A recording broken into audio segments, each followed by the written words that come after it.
It actually happened, folks, as there's been a lot of speculation about the availability of Christian Koloko over the past week, and now we have confirmation from Shams Charania that he can get scooped up by the Toronto Raptors whenever now at this point. So we'll discuss that report, including multiple exciting updates regarding the state of this team, as well as some insights into the injuries that are going on out for the wings of the Toronto Raptors. So lots of very interesting storylines, and one of the big ones we're talking about today is, of course, the center position for the Toronto Raptors, because the depth on this team has been something I've been pretty outspoken as an area that the Raptors need to improve on at the center position, because you have a ton of talented players. Jakob, Colin Murray-Boyle, Sandro Mamukelashvili, but only one of those guys is a true center, a true five, a true, going to be able to bang it down low, be a 7-footer, gets boards, and is reliable in that area. And of course, that is Jakob, and he's had a fantastic season. Do not get me wrong. Averaging 11 points per game, 8 rebounds, shooting 73% from the field, which is 21st in the NBA. So the 21st most efficient, scorer out there in terms of his buckets,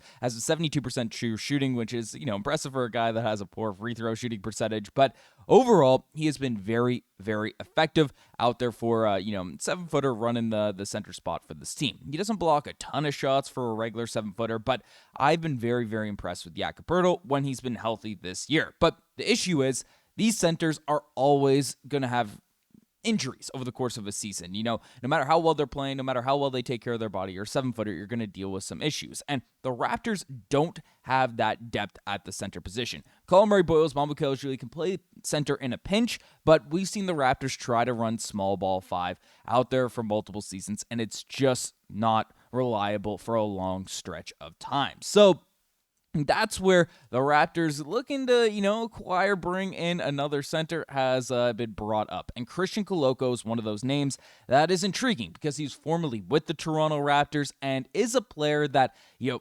adds an element to the Toronto Raptors that we don't necessarily have here now at this point, because we take a look at, the state of the Toronto Raptors across the NBA.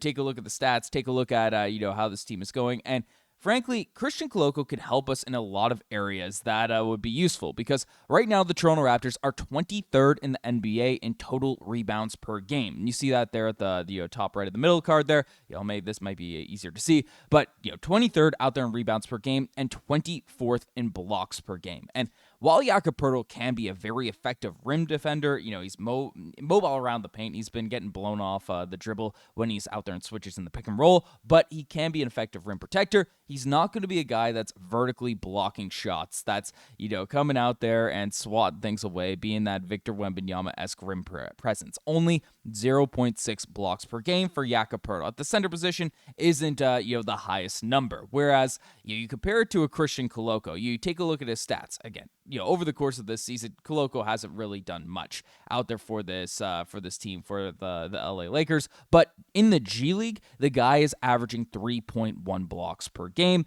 He has shown some upside as the three-point shooter. Again, definitely not a high volume, but can be effective in that area. And he's a guy that is now available because news came out. We saw the report that I broke down in a recent video from, I believe it was Brett Siegel, and essentially that ended up coming to light. So Shams Charania revealed that the Los Angeles Lakers are signing Drew Timme to a 2-way contract from their South Bay team. He's averaging like 26, 8, and 4. So Drew Timme, a guy that was on a Raptors Summer League team before, is getting picked up. So we wondered what the heck was going to go on with their 2-way spots. And Christian Koloko got the short end of the stick, as the Lakers ended up waiving center Christian Koloko to create roster space for Drew Timme, sources have said. So now Christian Koloko is available, the rim protecting center that isn't super effective in a lot of areas, but protects the rim, is long, is wiry, and could be another 7-foot body the Raptors add to the roster to add to their depth, to add to that position, to have some insurance. If Jakob does go down,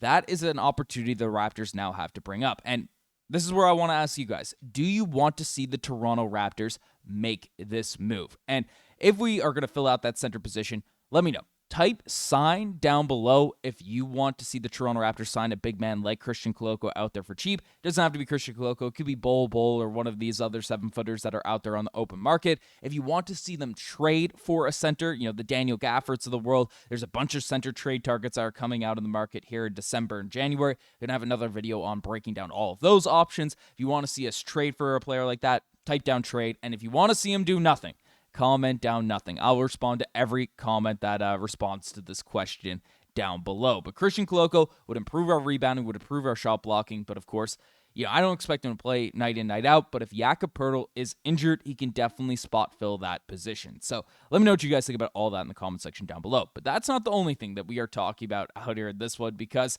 we do have some injury updates. So I briefly touched on this in the post game yesterday, but we got some insight in terms of RJ Barrett's injury. So in case you missed it, the Raptors reiterated the test on RJ Barrett's right knee, and it revealed no structural damage. He's been diagnosed as a sprain, and we'll keep him out of the lineup for another week at least. He'll be reevaluated from there. So no returns imminent for RJ Barrett here now at this point. RJ Barrett, of course, one of the most important players out there on the Toronto Raptors this season, averaging 19.4 points per game, 5 rebounds, 3.8 assists, and has been very, very efficient, for coming in with his new role. Shooting 50.6% from the field, the true shooting about 60, which is, pretty solid for a high volume score. The 3-point shooting can definitely increase, 35% from behind the 3-point line. 72% from the free throw stripe. That definitely needs to improve. He's 260th in the entire NBA in that area. But RJ Barrett has been very, very effective out there for this team. So the fact that he didn't have any structural damage is extremely positive for this group, but of course you want to see him return sooner rather than later. So wishing the best for RJ Barrett, and I missed, I saw this in the game, I missed in the post-game reaction. I'm not going to lie, I've been, your boy's been up coding late. The new graphics that we have all set up, let me know down below if you like them, but my brain, I've been a bit sleepy out of the videos. I forgot about this Gradey Dick play that happened and, basically smoked his head off the ground, hustling for a rebound. And basically, we have an update on Gradey Dick's injury situation. So Darko Rajaković said that Gradey Dick is feeling fine. They just held him out as a precaution. So I'm sure over the next day or so, it's American Thanksgiving, they'll take a look and make sure there's no signs of concussion, because it was a scary fall. Again, Gradey Dick has been struggling over the course of this season, so him going down with injury, you don't want to see that end up happening. This season, 16.1 minutes per game, his minutes per game are down, but only averaging 7 points per night. 1.9 rebounds. He's trying to hustle. He has some games where he's really, really trying out there on the defensive end, and then some games like the Cavaliers game where he was just brutal on that end of the floor. Gradey Dick has been having a down year, so him getting injured or dealing with an issue like that wouldn't be very good. Shooting under 40% from the field, which is 300th in the NBA, which is not great whatsoever.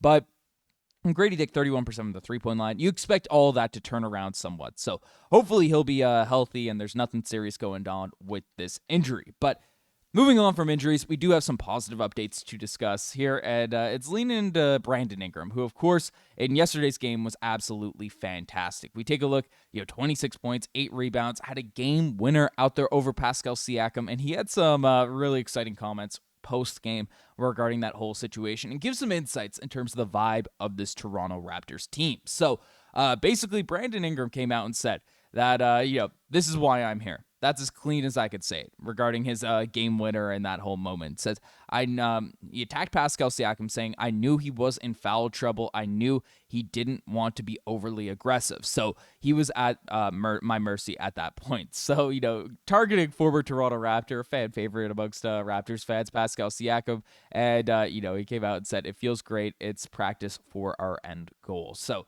Brandon Ingram showing a lot of love to this Toronto Raptors team. There's been a lot of hype, a lot of excitement regarding, the wig duo, the group that we have here now at this point. I mean, we've talked about it. I asked you guys the question yesterday, do you think he could be a closer on a championship-winning team? There was an overwhelming amount of yeses in the comment section, which I love to see. And while, yes, there are questions about his efficiency and stuff, in terms of how he, shooting only 31% from the 3-point line. His true shooting has gone up, especially over the past games, but it's a player that just gets you buckets. He hits tough shots, so the efficiency just isn't going to be that perfect night in, night out. You know why? Because he's taking those tough shots. Down late in the stretch, when the Raptors are having a game like they did yesterday against the Indiana Pacers, Brandon Ingram just bails you out of a lot of possessions and did it at the end of the game to win us that game. So, Brandon Ingram deserves a lot of praise. And he also, had this comment. I tried to do a video yesterday, but my tech wasn't really working that well. But essentially, Brandon Ingram came out and said this regarding Ingram, and I'm bringing up the wrong stat. But basically, He talked about Darko Rajaković, his relationship with him as a coach, and he loves the fact that Darko comes in and is locked in every single possession, every single day, and gave some love out there to Darko out there on that front. So yeah, I got the right button getting pressed here. So what's the highlight of Brandon Ingram's season so far? Darko coming into the locker room and yelling. That's not just one day, it's every day. For me, that's the best part about being here. Our coach is present every single day. So, lots of praise, lots of love out there for Darko Rajaković. You absolutely love to see it. The vibes are on an all-time high now for this Toronto Raptors group. And when you're hitting game winners, when you're doing all this stuff, I mean, it's hard not to be excited as a Toronto Raptors fan. So, folks, I appreciate every single one of you that have been tuning into the videos. If you made it this far, you are a real one. Comment down below. I'll heart everyone that says you're a real one out there in the comment section. But we are on that goal for 50,000 subscribers now. We're on that road. And, it's a long journey. We just hit 40. I want to hit it by the end of the season. So if you're enjoying the daily Toronto Raptors content, if you made it this far in the video, make sure you guys hit that subscribe button. It means the absolute world to me. Anyways, you guys are the best. Lots of content coming. I'm signing out. Cheers.